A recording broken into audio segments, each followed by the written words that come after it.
Amateur de cinéma devenu vite le plus grand illusionniste pour tomber finalement dans une crise financière, aujourd'hui vous découvrez Georges Méliès.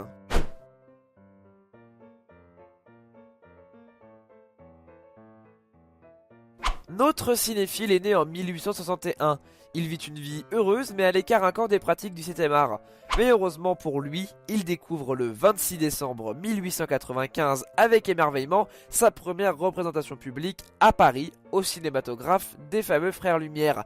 Il est si impressionné qu'il veut racheter le brevet mais c'est un refus.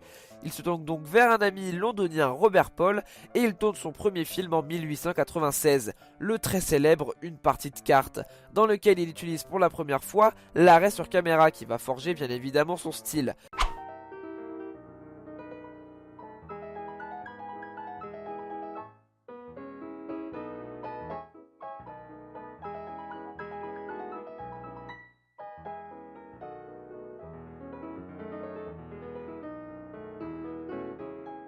Bien plus tard, il connaît un grand succès dans ses spectacles vivants et audiovisuels. Il se crée donc un monde féerique et illusoire.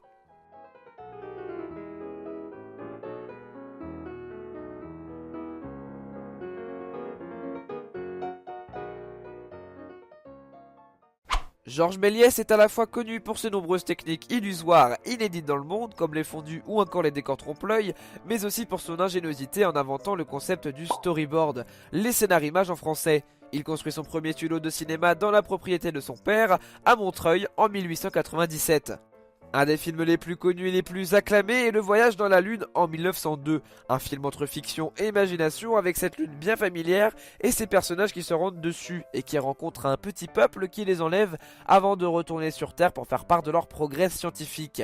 À l'époque, ce film inspiré par Jules Verne est un vrai chef-d'œuvre de l'innovation technologique, rien que de voir sa longueur remarquable de 16 minutes.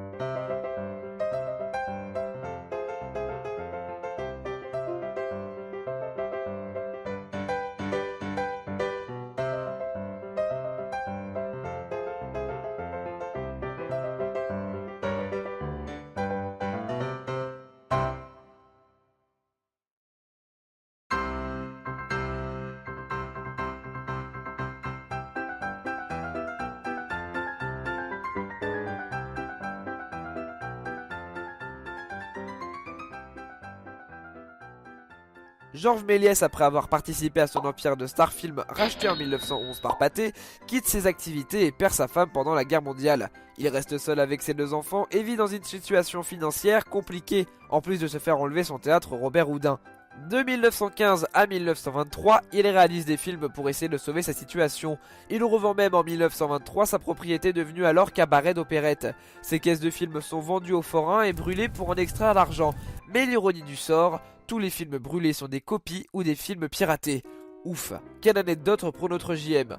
C'est en 1925 qu'il rencontre une vieille actrice, Jeanne Dallet, avec qui il se marie et finit sa vie en vendant des bonbons. Il ressort pourtant de l'ombre grâce à quelques rédacteurs qui s'intéressent à ses projets et l'aident financièrement avec de nombreux chèques. Sa vie, elle, s'achève un 21 janvier 1938 par un cancer dans sa maison de retraite en compagnie de sa femme. Il reste de nombreux films auxquels on aurait pu se pencher comme l'affaire Dreyfus, mais c'est pour la prochaine fois je pense. N'hésite pas à partager, aimer la vidéo et de nous laisser un petit commentaire.